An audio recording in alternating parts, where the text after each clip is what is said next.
Мәктәпләрдә соңгы кыңгырау яңгырады. Шыгарлыш сыйныфларының имтиханнар чоры башлана. Татарстан милли мәгарифе уку елын нинди нәтиҗәләр белән тәмамлый? Ике телне камил белүнең нинди өстенлекләре бар?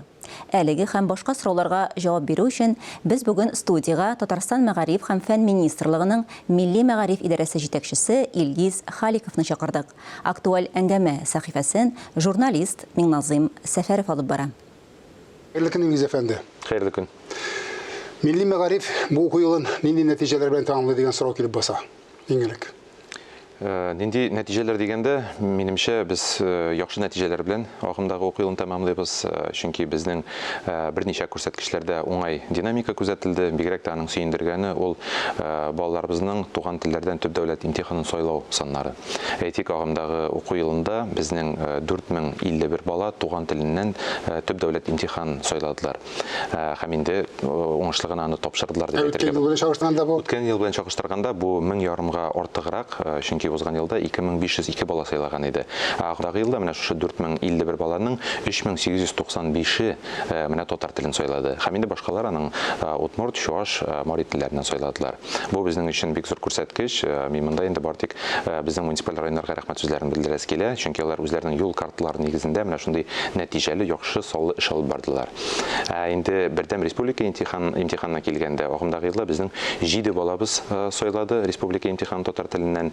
Узган ел белән әлбәттә чагыштырганда ул бер санга кимрәк булды. Узган ел 8 бала иде. 2 ел белән чагыштырганда гомумән бер генә бала иде. Шуңа күрә монда мин шулай уңай динамика күрәм. Бу инде минемчә теге шундый җитди җаваплы карау безнең укытучылар тарафыннан, бигрәк тә мәктәп җитәкчеләреннән һәм аеруча ата-аналар тарафыннан.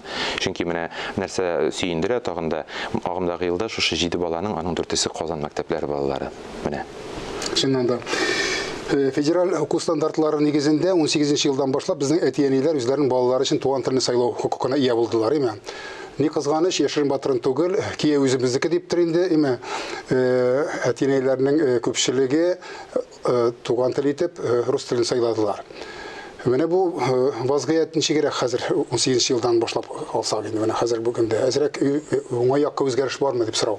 Уңай якка үзгәреш бар, чөнки без моны ниһаять шушы гаризалар язуның процентында да күрәбез. Һәм инде гомумән менә милли узаң мәсьәләсендә бу минемчә бик яхшы күрсәткеч. Башлангыч елларда, менә шул 17-18 елларда дип әйтик, дидер теге киеренкелек булды, кешеләрнең дидер уйлануларга баттылар. Миңа калса, мондан без бары тик теге милли үзаңның бер маркеры күрсәткече итеп кабул итәргә тиешбез. Әгәр дә аңлы рәвештә татар кешеләре, башка милләт вәкилләре үз телләрен аңлы рәвештә сайлыйлар икән, димәк алар бит күңелләре белән килеп җиткәннәр шуңа. Беренче елларда авыррак бу мәсьәлә булды, әмма бүгенге көндә безнең татар телен, яисә булсын ул чуаш, удмурт, мари телләрен аңлы рәвештә безнең ата-аналарыбыз гаризаларын аңлы рәвештә сайлап язалар.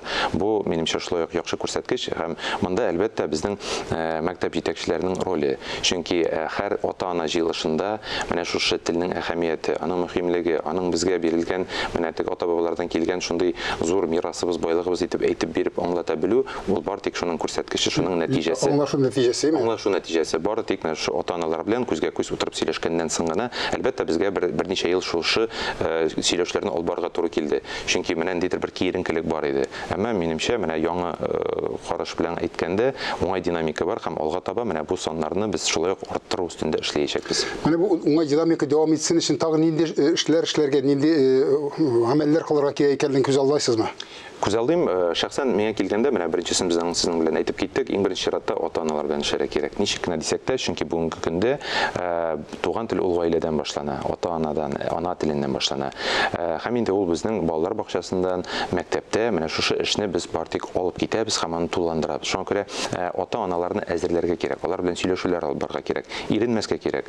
Ярты сәгать кирәкме бер ата-анага, 1 сәгать кирәкме вакытыңны менә шуңа бирергә кирәк, сөйләшергә кирәк. Шулай ук монда телне популярлаштыру ягыннан күбрәк сөйләшергә кирәк. Мәсәлән, менә мин шактый гына ата-аналар белән аралашканда үзем дә шул фикерне җиткәргә тырышам. Бүгенге көндә татар теле, бигрәк тә әлеге вазгыятьтә, менә безнең илгә карата шундый башка көнбатыш илләрнең мөнәсәбәтендә безнең татар теленең төрки дөньясына керү өчен менә шундый бер яхшы ачкыч булып күренә. Чөнки балалар күрәләр, менә бер төрки телене, татар телене белеп, алар башка телләргә, башка төрки телләргә кереп китәләр иңел генә.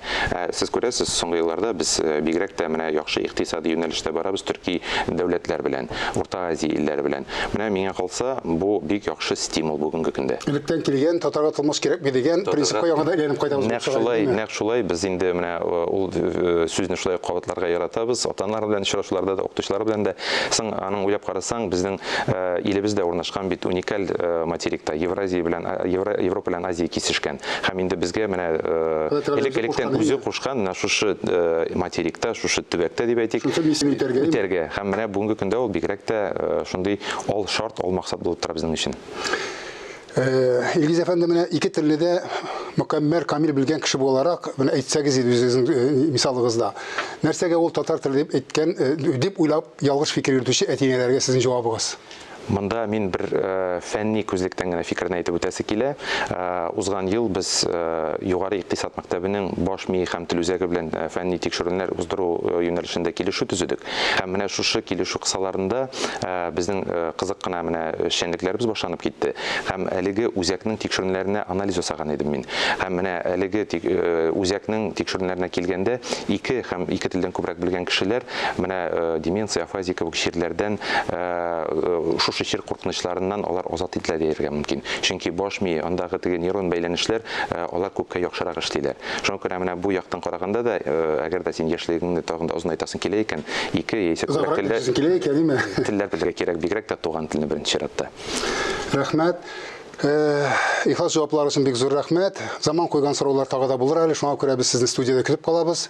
Исәнлектә күрешик. Рәхмәт.